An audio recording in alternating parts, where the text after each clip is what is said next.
happiness, Ugochenma. In a small village of Ugochenma in ancient province of Aham, there lived an aged farmer who was focused about life and his phenomenon.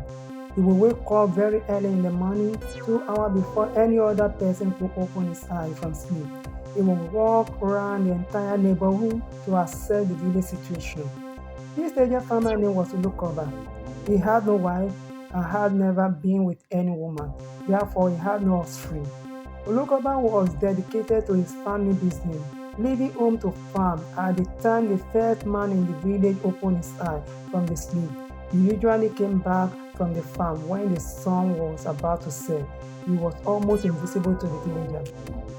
Ugochenma worked indefatigably, yet he lived like a pauper.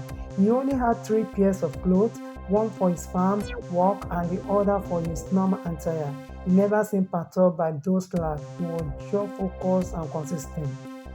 Ugochenma was doing his normal farm work. Suddenly, he heard a faint feminine voice calling for help.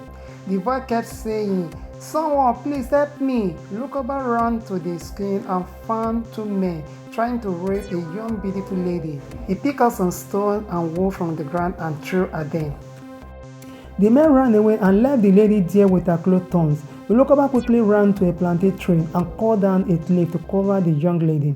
The lady was sobbing with tears running down her cheek. "Thank you, sir, for saving me from these animals," the lady said to Ugochenma. "Have they had their way with you?" Ugochenma asked. "No, sir. They were almost there. When I knew I couldn't resist anymore, I decided to shout for help. Thank God he sent his angel to save me from these 2 demons." The lady expressed gratitude. Ugochenma asked the lady why she was wandering in the bush. She told him she had to run away from her village because her poor father decided to give her in marriage to the richest man in their community, but she didn't want the man. Ugochenma was surprised and asked her, "Was that not a good thing for a lady to marry a very wealthy man who can take care of all I need? Every woman wants such an opportunity. Why did you reject your privilege?" He asked her. The lady looked at him and said to him, "Money is good, but care, love, and attention give you fulfillment." The man had 28 wives who looked lonely and depressed. That's why the man went. The issue is not that the man was old, but he is arrogant and has no regard for anyone.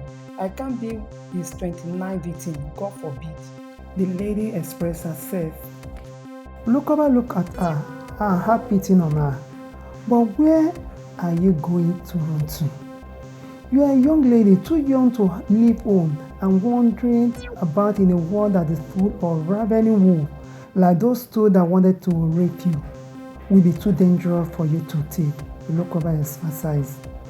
The woman looked Ugochenma in the eyes and asked, "Can't I stay with your children until I am able to find another place to live?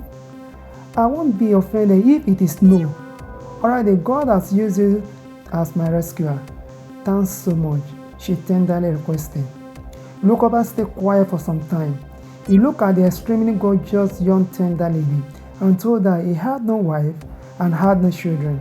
He told her he lived alone and that the only family and friend he had was his farm. The lady looked at him and felt pity for him. She asked him why he decided to live in such a lonely situation. Then the lady decided to continue with her troubled life, but Ugochenma wouldn't let her continue in the dangerous adventure.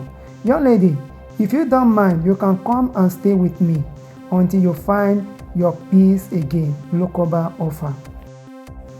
The lady stopped, turned around and asked him, "Are you sure I won't be a trouble to you, son? I can't ask for more. You have already done so much for me. I am grateful. Let me be going. I will find a respite.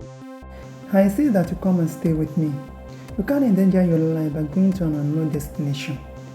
Please, come and stay with me. I am not a beast," Ugochenma insisted.